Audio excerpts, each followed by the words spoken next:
नमस्कार दोस्तों, स्वागत है आपका हमारे खास वीडियो में, जहां हम होलाष्टक से जुड़ी शिव कामदेव की पौराणिक कथा के बारे में विस्तार से जानेंगे। होलाष्टक के 8 दिन अशुभ होने का संबंध भक्त प्रहलाद, हिरण्यकश्यप और होलिका के अलावा भगवान शिव और कामदेव से भी है। भगवान शिव और कामदेव की एक अद्भुत कथा जो शिव पुराण में वर्णित है। तो चलिए बिना देर किए जानते हैं शिव और कामदेव की कथा, जो होलाष्टक के महत्व को उजागर करती है। बहुत समय पहले एक शक्तिशाली असुर तारकासुर ने स्वर्गलोक और पृथ्वीलोक में आतंक मचा रखा था। उसे एक वरदान प्राप्त था कि उसे केवल भगवान शिव के पुत्र द्वारा ही मारा जा सकता है। लेकिन समस्या यह थी कि देवी सती के आत्मदाह के बाद भगवान शिव गहरी तपस्या में लीन थे और इनका विवाह होना आवश्यक था ताकि उनका पुत्र जन्म ले सके। देवताओं को यह चिंता सताने लगी कि अगर शिव जी तपस्या में लीन रहेंगे तो तारकासुर का वध कौन करेगा। तब सभी देवताओं ने विचार किया कि भगवान शिव की तपस्या भंग करनी होगी, जिससे वे माता पार्वती से विवाह करें और उनके पुत्र का जन्म हो सके। इस कार्य के लिए देवताओं ने प्रेम और आकर्षण के देवता कामदेव और उनकी पत्नी रति को बुलाया। कामदेव को यह दायित्व सौंपा गया कि वे भगवान शिव की समाधि को तोड़ें।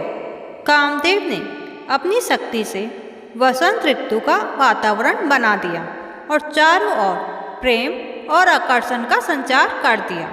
इसके बाद उन्होंने अपने पुष्प बाण से भगवान शिव पर निशाना साधा, जिससे उनकी तपस्या भंग हो गई। भगवान शिव की समाधि टूटी और वे अत्यंत क्रोधित हो गए। जब भगवान शिव ने देखा कि उनकी तपस्या भंग कर दी गई है तो वे क्रोध से आग बबूला हो गए। गुस्से में आकर उन्होंने अपना तीसरा नेत्र खोला, जिससे एक भयंकर ज्वाला निकली और कामदेव जलकर भस्म हो गए। जिस दिन यह घटना घटी वह फाल्गुन शुक्ल पक्ष की अष्टमी तिथि थी।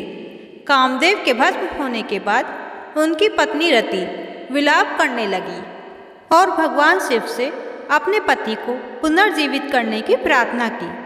सभी देवताओं ने भी भगवान शिव से क्षमा मांगते हुए कामदेव को पुनर्जीवित करने की प्रार्थना की। भगवान शिव को मनाने में 8 दिन का समय लग गया और अंततः उन्होंने कामदेव को आत्मा रूप में पुनर्जीवित होने का आशीर्वाद दिया। इन 8 दिनों के दौरान शिव जी अत्यंत क्रोधित रहे, इसीलिए इन्हें अशुभ माना जाता है। यही कारण है कि होलाष्टक के 8 दिनों में कोई भी शुभ कार्य नहीं किया जाता। इन दिनों में विवाह, गृह प्रवेश, मुंडन संस्कार और नए कार्यों की शुरुआत वर्जित मानी जाती है।